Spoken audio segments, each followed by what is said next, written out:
Mr. Speaker, as President of the Republic of Kenya and Commander-in-Chief of the Defense Forces, I have heard the cries of our people and their stated hopes and aspirations for a better Kenya.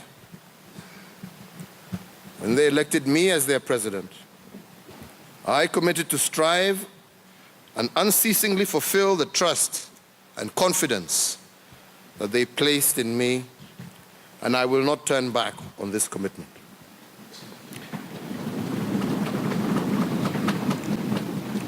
I am well aware that the task ahead of us, no doubt, is enormous.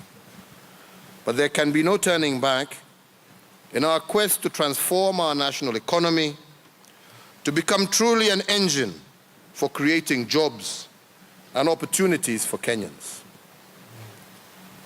There is no turning back on government reforms that are intended to improve service provision to all Kenyans.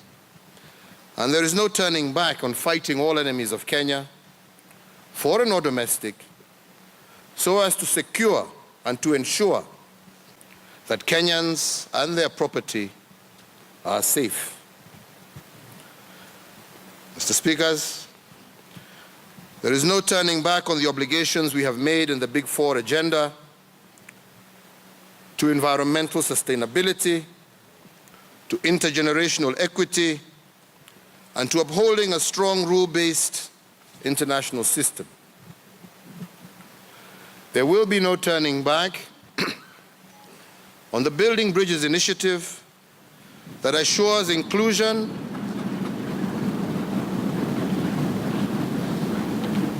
cohesion, unity, and respect for all Kenyans. There will be no turning back on the war against corruption,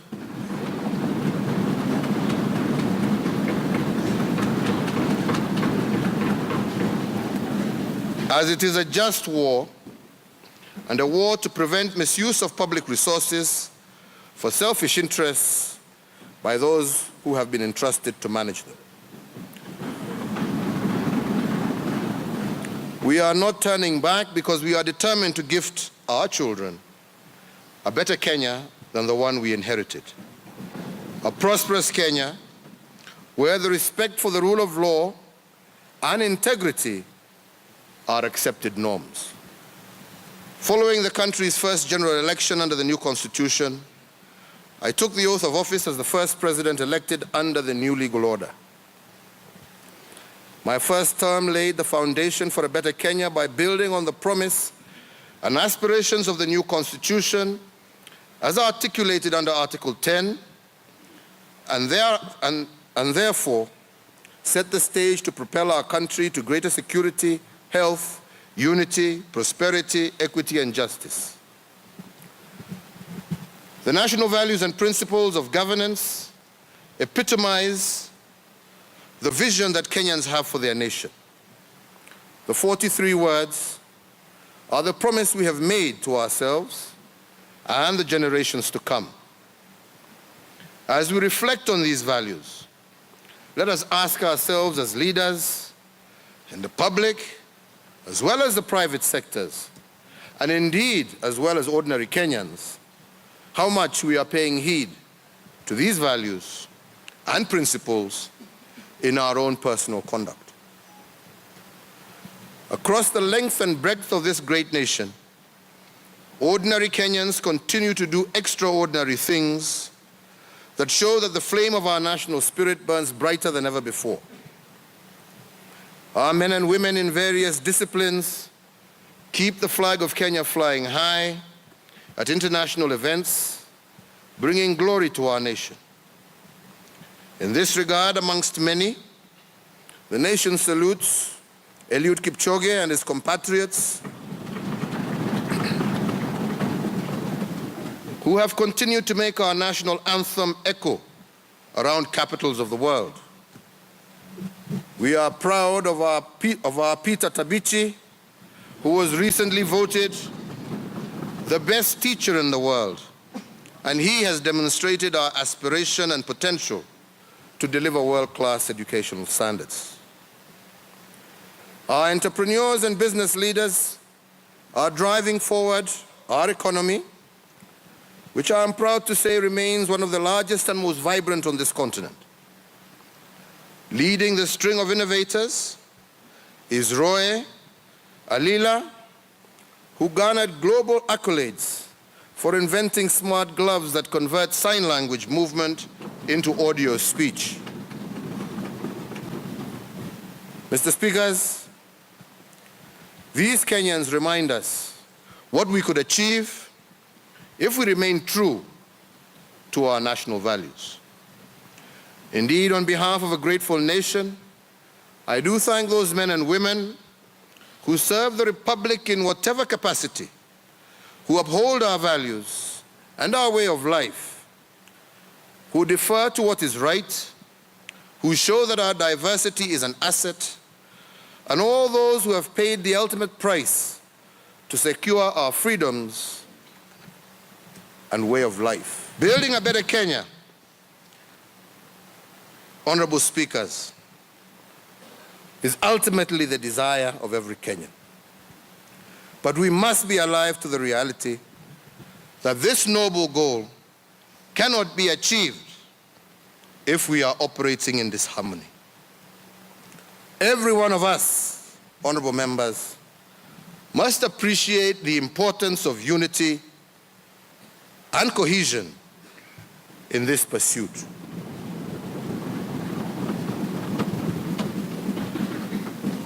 We all know the damage that we have suffered in the past as a result of discord amongst ourselves. Indeed, it has been and it remains an urgent agenda of mine to bring harmony, unity, and civility to the political landscape and discourse in this country. And that is what informed the Building Bridges initiative, commonly known as the handshake.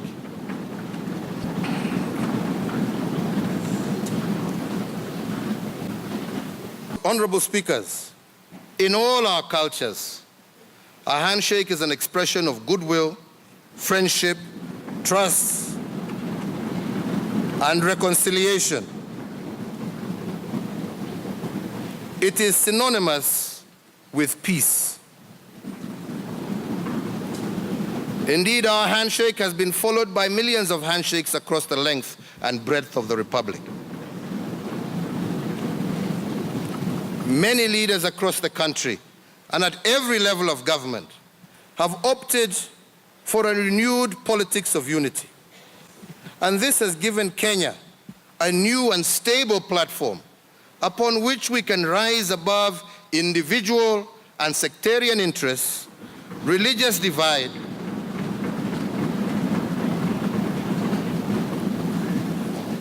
and partisan politics as we all together build a better, stronger, and more prosperous Kenya.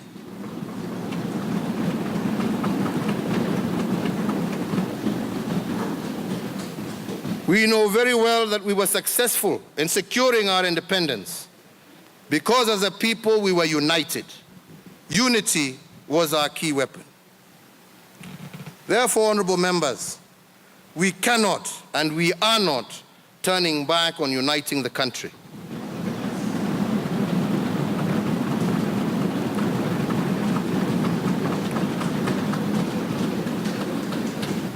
We have chosen the hard road.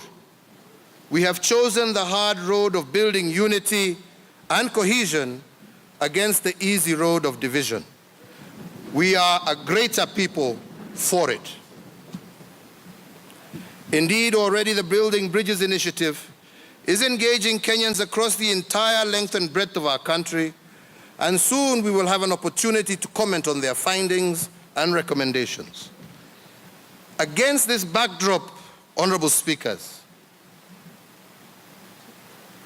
I reaffirm a commitment previously made, and which I hope this House this year will pass, of designating a Kenya shillings 10 billion fund to heal the wounds of historical grievances which have long poisoned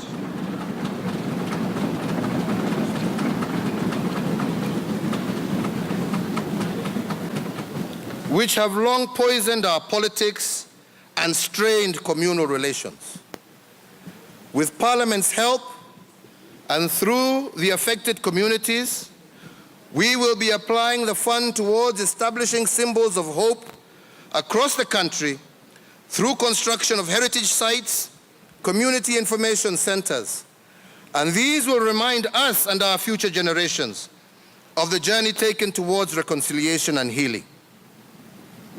Mr. Speaker, the unity that we are pursuing is not only between brothers and sisters within our borders, but also the unity of brothers and sisters that form the East African community and the greater continent of Africa.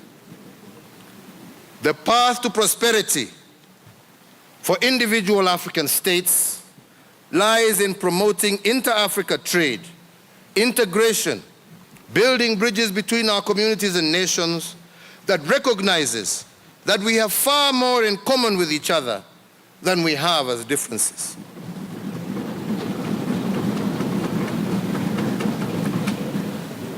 Honorable Speaker, only recently in Mombasa, His Excellency Yoweri Kaguta Museveni, the President of Uganda, recently remarked that the integration of Africa is centered on three issues: prosperity, security, and fraternity. When we talk about integration, we are talking about prosperity of families of Africa.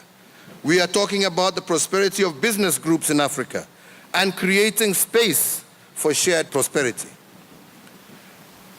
Honorable Speakers, Kenya's prosperity, security, and fraternity lies in even closer unity with our partners in the EAC at the first level, and thereafter wider regional and continental alignments.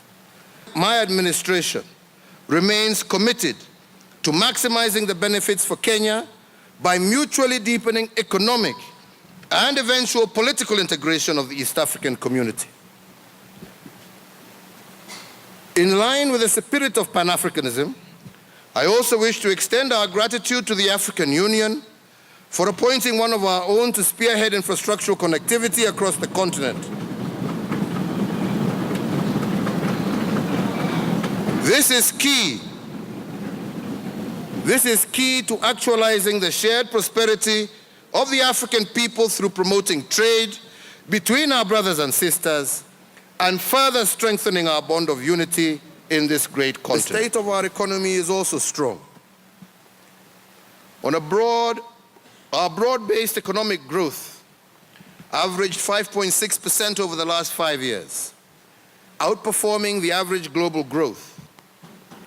In 2018, our provisional estimates show that the economy grew by 6.1%, and this encouraging performance was supported by strong public and private sector investments, as well as prudent macroeconomic policies.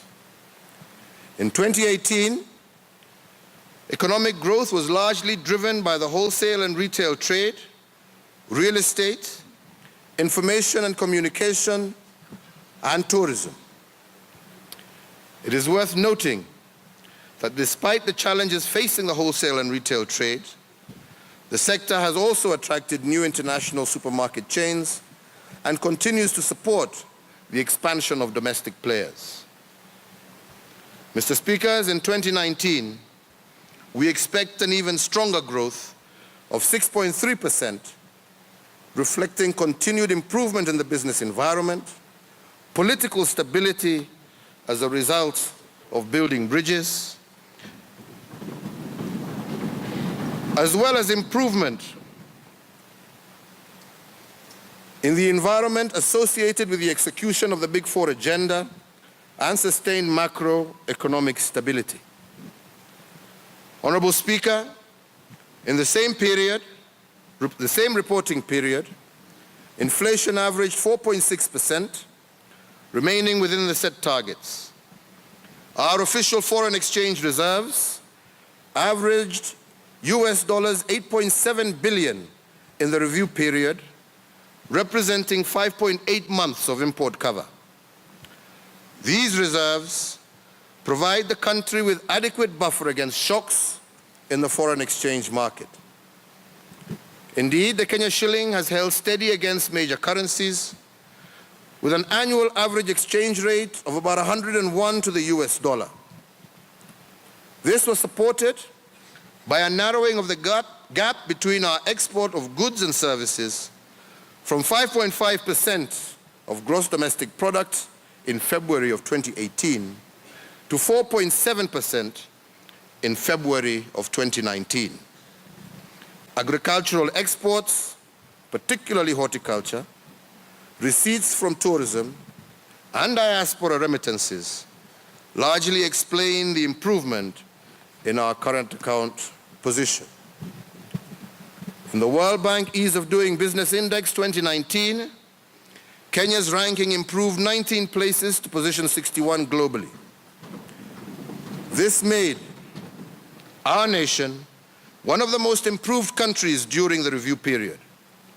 It is our intention to build on this success to further improve our ranking to be among the top 20 by the year 2020, top 50 by the year 2020. Overall, our economic outlook remains positive, underpinned by the implementation of our transformative development agenda. Honorable Speakers, honorable members, from the foregoing it is clear that the state of our nation is strong, vibrant, and I believe brimming with promise. However, Mr. Speaker, corruption and impunity endangers each and every one of these gains. It compromises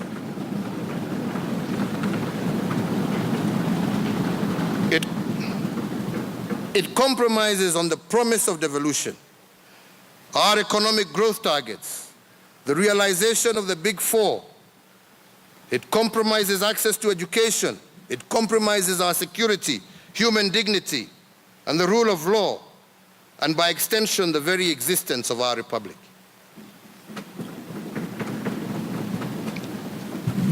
Corruption and impunity create social distortions and divisions, fuels inequality and poverty, destroy the fabric of our society, and diminishes the vitality of our nation's upcoming generations by setting the wrong example for them. As I said earlier, there is no community, no religion, no moral code in Kenya that endorses stealing and abusing positions of responsibility. Africans, no matter their heritage or where they are in this continent, have ethical and moral principles as core to their cultures. The magnitude of the war against corruption we are fighting today is unprecedented. And it is taking place within our core institutions, Parliament, the executive, the judiciary, county governments, and also in our religious institutions, as well as private sector and professional bodies. While past administrations made attempts to deal with the challenge, the problem remained enormous and required more determined focus. Honorable Speaker, following my proclamation on anti-corruption in 2015, my administration embarked on a program to deepen the fight against corruption through strengthening and resourcing the institutions charged with this most noble duty. Since then, honorable speakers, we continue to witness the highest levels of engagement and action on this previously taboo subject. For the first time in our nation's history, 8 cabinet secretaries, 8 principal secretaries have had to step aside to give way for investigations and prosecutions, a concept previously unknown in public sector management. Honorable Speakers, 7 current and former governors and over 30 chief executive officers of state corporations are under active investigation or prosecution for various corruption-related offenses. In several cases, banks and other financial institutions have been fined for breach of regulatory duty. infidelity with the law, upon institution of any charges against a public or state officer, my administration has dutifully relieved the office holder of their public duties. Indeed, just this morning, I have exercised the legal instrument revoking the appointment of a High Court judge recommended for removal for corruption-related offenses. These are the outcomes of a dedicated and resolute government undertaken within the framework of the rule of law. Therefore, honorable members, to safeguard these outcomes, those institutions charged with this responsibility need to be strengthened, not weakened.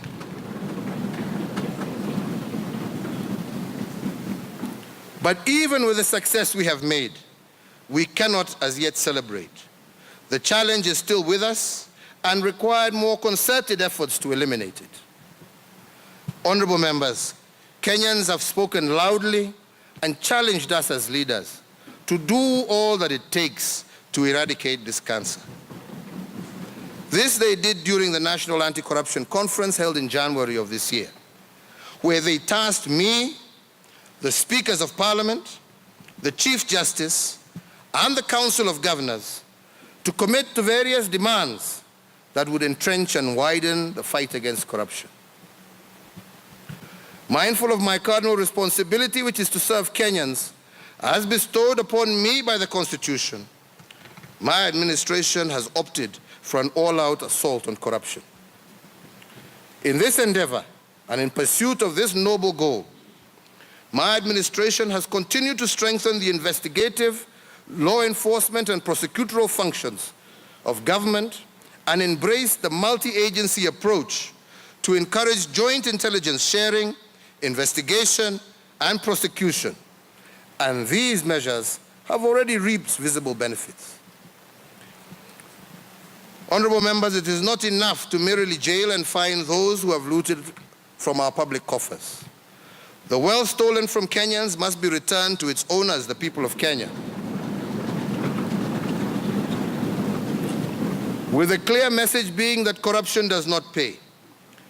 In this context, that we have entrusted into the asset recovery agreements, we have entered into asset recovery agreements with foreign countries in pursuit of a robust restitution strategy. In the reporting period, the Asset Recovery Agency has investigated 20 cases and preserved assets worth 1.1 billion.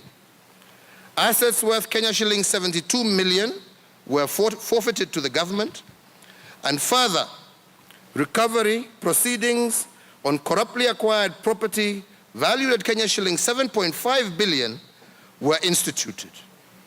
Additionally, assets worth Kenya shillings 2.5 billion were recovered, while bank accounts holding Kenya shillings 264 million were frozen pending determination of recovery proceedings. We have also introduced new accountability measures applicable at all stages of the public finance management cycle as a critical prevention strategy. Honorable Speakers, honorable members, we must accept the truth.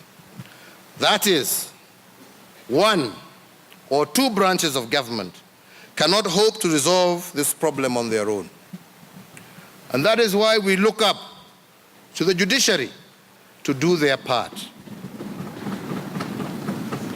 to apply the law firmly and fairly, and for Parliament to uphold high standards, mindful of the strategic interests of the nation in the exercise of their legislative and oversight mandate. We need to ensure that corruption cases are heard and determined on a priority basis. Kenyans are waiting to see more convictions and far less cynical exploitation of court processes to protect a few. Indeed, I particularly urge the judiciary not to appear to protect their own or to allow the abuse of privilege in the case where their officials are suspected of or have been under active investigation for corruption. In saying this, Honorable Chief Justice, I do not, for 1 minute, presume to direct the judiciary or Parliament. That is certainly not my constitutional place. But it is indeed my duty as the head of state to remind every arm of government of their solemn duty and the high expectations of Kenyans as espoused in our national values. Mr. Speakers, devolution remains one of the new innovations of our new constitutional order. Since April of 2013, more than 1.7 trillion shillings have been transferred to the counties. Devolution has received the full and firm support of my administration, and together with an enabling and supportive Parliament, we have seen it transform lives, revive local economies, and bring service delivery closer to the people. There can be no turning back on devolution. The system is sound and has proven its value and contribution to national development. However, I do believe that its potential and value will be greatly enhanced by focus on service delivery, prioritizing development expenditure, unwavering commitment to integrity and anti-corruption, and strict commitment to value for money in procurement. This done, devolution will no doubt transform our nation. Honorable Speakers, turning to security, I am proud to say that the state of our national security is also equally strong. As an island of peace in a conflict-prone and fragile region, Kenya nevertheless faces challenges from transnational crimes such as money laundering, terrorism financing, smuggling of narcotics, human trafficking, and the trade in illicit small arms and light weapons. In the past year, our country continued to strengthen its alliances and partnerships for security. The skills and capabilities of our defense, security, and intelligence services have grown in leaps and bounds. And as a country, we are much better prepared to address the threats to our national security. Today, we honor the brave men and women who have paid the ultimate price for our security. We thank the individual Kenyans who are willing to speak up bravely against radicalization and criminality, and for standing up to serve their fellow Kenyans. And we announce again to our enemies in the world that Kenya as a nation cannot be stopped by their plots and evils. Our will to greatness, to cohesion and unity, to development and prosperity, and to peace and security will never be turned back or aside. Our practical efforts reflect these spirits. Our response to external and transnational security threats and determined reforms to our immigration system's integrity and the strengthening of our border security and management. Our border points are better managed, and the establishment and continued expansion of the new border police unit is deterring, detecting, and disrupting threats to our security. We have effectively adopted today a follow-the-money approach to investigations and prosecutions that will continue to be strengthened and applied across the range of serious crimes, including economic ones. We have seized and destroyed confiscated narcotics while continuing to interdict smuggled contraband and counterfeit products. Indeed, the brave men and women of the Kenya Defense Forces stand tall, protecting the homeland from external threats. They also serve in foreign lands as part of a global commitment to promoting and protecting peace and security. Within our borders, our law enforcement agencies and security officers are constantly detecting, deterring, dismantling, and destroying threats to the people and the state. They sacrifice selflessly so that Kenyans can live in safety and freedom. My administration has continued to encourage participation of our people in promoting national security and in protecting communities. Over 15,000 Nyumba Kumi clusters have already been established across the country. The unique national innovation of county action plans to prevent and counter violent extremism are also being rolled out across the country. Kenya is a country that believes in giving second chances. To those who are genuinely seeking to return to a path of legal conduct and to embrace our constitutional values. And in this regard, we are undertaking initiatives to disengage, rehabilitate, and reintegrate returnees who have been members of listed terrorist groups. We will continue to press the war against terrorist groups and networks, as well as their facilitators. But key to this is continuing to strengthen our legal tools against these groups so that they are unable to take advantage of our democracy and our open society to hide in plain sight while planning to perpetrate their crimes against our people. Our nation will not turn back from the path of democracy and the rule of law because of the actions of a few criminals. However, we remain unshakably committed to our values in this, and I truly believe that we shall prevail. Mr. Speakers, Parliament remains a strident defender of our democracy, and I laud Parliament for its steady guiding hand as we implement our transformative agenda for the country and its commitment to playing its constitutionally mandated oversight role. Mr. Speakers, I wish to acclaim Parliament for its continued diligence, for in the period under review, 22 bills have been enacted into Acts of Parliament, with just 2 currently awaiting presidential assent. Some of the groundbreaking legislation that has been enacted from Parliament over the last year include the Kenya Coast Guard Services Act, which established our nation's first Coast Guard service, the Petroleum Act, the Energy Act, and the National Youth Service Act. Mr. Speaker, to facilitate the implementation of our programs under the Big Four, I urge both houses of Parliament to fast-track the mediation of the Land Value Index Laws Amendment Bill, the Physical Planning Bill, the Irrigation Bill, and the Warehouse Receipt System Bill, as well as the Kenya Roads Bill.